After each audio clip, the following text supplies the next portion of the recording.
Hello, কেউ কি শুনতে পাচ্ছেন? আমার গাড়িটা খারাপ হয়ে গেছে, একটু সাহায্য করবেন?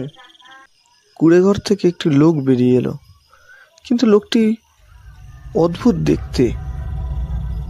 জীর্ণ শরীর, মুখের বেশিরভাগটাই ঢাকা। বলছি, আমার গাড়িটা না খারাপ হয়ে গেছে, তো আজকে রাতে তো আর এখানে কোনো গ্যারেজও পাওয়া যাবে না। তা আজকের রাতটা যদি একটু থাকতে দিতেন তাহলে খুবই উপকার হতো।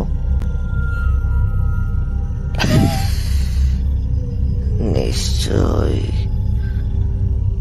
আপনাদের জন্যই তো আমি বসে আছি।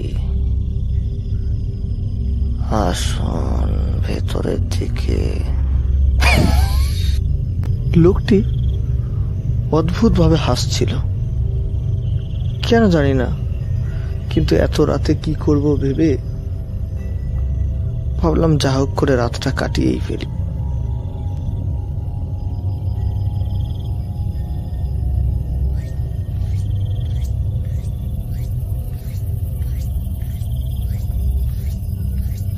মাঝরাতে ঘুম ভেঙে গেল এক বিকট শব্দে। কেউ কিছু একটা যেন ঘষছে। আওয়াজটা রান্নাঘরের দিক থেকে আসছিল। আমি দেখার জন্য আস্তে আস্তে যেতে লাগলাম।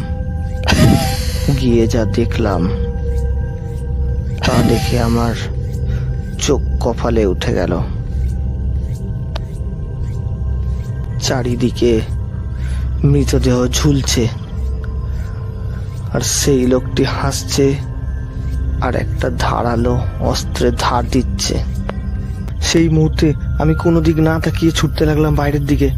লরির ড্রাইভার বলল, এই শ্মশানের ধারে নাকি এক নরপিশাচ থাকে, সে মানুষ খায়, তাই রাতের বেলা কেউ এখানে দাঁড়ায় না। আজও আমি রাতে ঠিকভাবে ঘুমাতে পারি না, চোখ বন্ধ করলেই সেই হাসি মনে পড়ে।